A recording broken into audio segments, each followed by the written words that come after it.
Welcome back to Ben's Apisto channel. I just want to throw a quick shout out to all of my 100 subscribers. Thank you very much. Finally reached 100.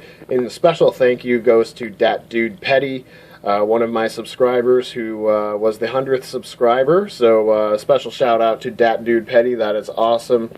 I'm really excited right now. So I'm going to do another episode. This is going to be a new series on my channel, and it's going to be called Aquarium Plant Talk. Aquarium Plant Talk will be all about, obviously, plants in your aquarium, and I'll be talking about them, so it's fairly self-explanatory. I guess I didn't need to explain that. Durr.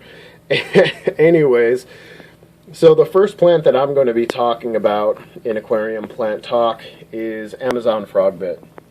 Amazon Frogbit is pretty easy to take care of. It's found in South and Central America. It is an invasive species in some places of the United States.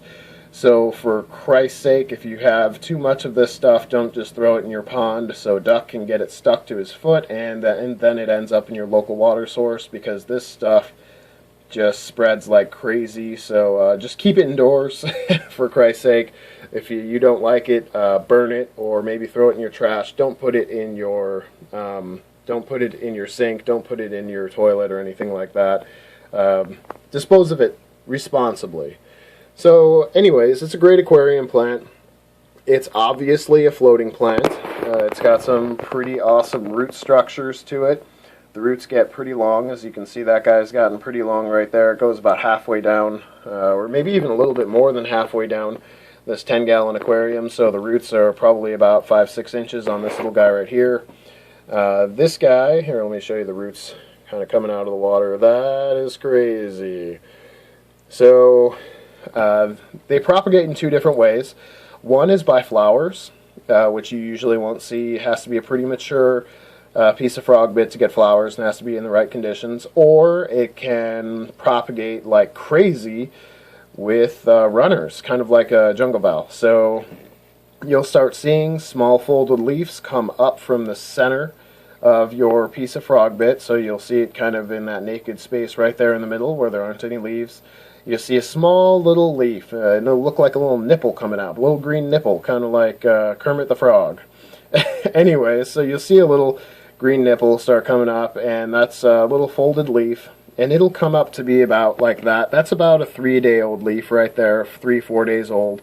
And that guy will start separating itself and coming out from the mother plant. So here's one runner right here, pinched in between my fingers.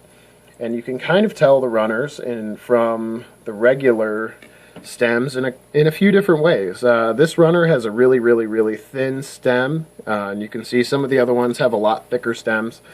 Also, this little guy right here has some roots attached to it, as you can see. So roots and a tiny little single leaf and a really thin runner. That means you've got a new plant right there. So this guy is going to end up looking like this guy probably in a couple months. So he's looking good right now. Usually what I do is kind of let a couple leaves form on the new plant, and then I'll go ahead and kind of give it a little bit of assistance and go ahead and pinch the runner, and there it goes. It floats off.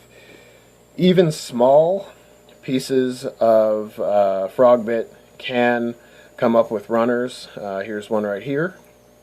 So you don't need a large, mature piece of frogbit to produce runners. Basically what I did is I started out from my local fish shop. They gave me about that amount of frogbit about 6 or 7 weeks ago, and it's turned into all of that. So it grows pretty quickly. I expect in the next 2 months or so this whole top of the aquarium is going to be covered, because if you start off with 1, then or 2 or 3, or like I did 4, it's going to start going fairly slowly. But once you get more and more plants that start shooting out runners, then stuff starts getting a little crazy. So Amazon Frogbit, some do's and don'ts about Amazon Frogbit. You don't need a whole lot of fertilizer. You don't need a whole ton of lights. I've got a single T5 4 foot above this 10-gallon aquarium and over this 15-gallon aquarium. This T5 just comes right to the end of this 10-gallon, and I think, like I said, it's a single bulb, and it doesn't even sit right on top of the tank, so you don't need a whole crazy amount of light. Do not about Frogbit, or a don't about Frogbit, is do not submerge it. Don't submerge it. Frogbit likes to sit right above the water, so if you end up submerging it, just kind of pick it up, put it down like that, and it'll be okay, as long as one of the leaves didn't flip over like mine did. And basically what Frogbit does is it starts to develop a small oxygen bubble right on the bottom of each leaf, and it'll lift each leaf slightly out of the water, which is really cool. Don't with Frogbit is don't have a whole lot of snails in your aquarium, because snails love Frogbit. Malaysian trumpet snails have been known to be okay with Frogbit, and I wouldn't really recommend a whole lot of other snails with Frogbit. Even ram's horn snails, they munch on it.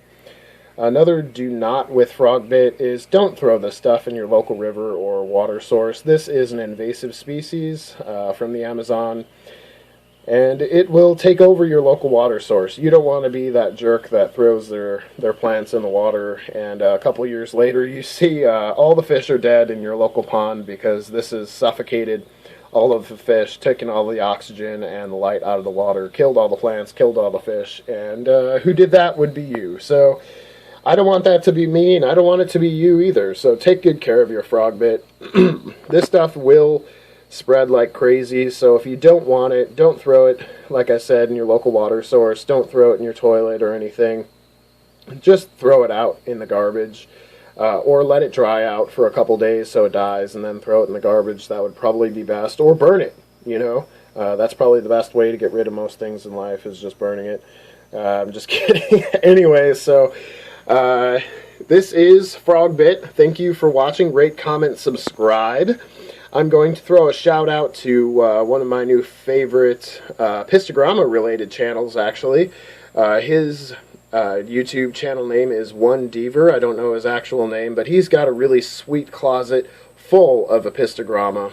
He's got a great pair of Pebus. He's got a great pair of Panduro. Actually, I think he only has one Pebus left, maybe. Some great wild cockatoides. He's got an awesome fish closet. Probably the coolest fish closet on YouTube, so go ahead and check him out. I'll throw a link to his channel down in the description of this video. Throw out a shout out to one of your favorite YouTube channels, fish related or otherwise, down in the comments. That'd be much greatly appreciated, so I can go check it out and feed my YouTube addiction. So thank you for watching, and I'll catch you on the next episode.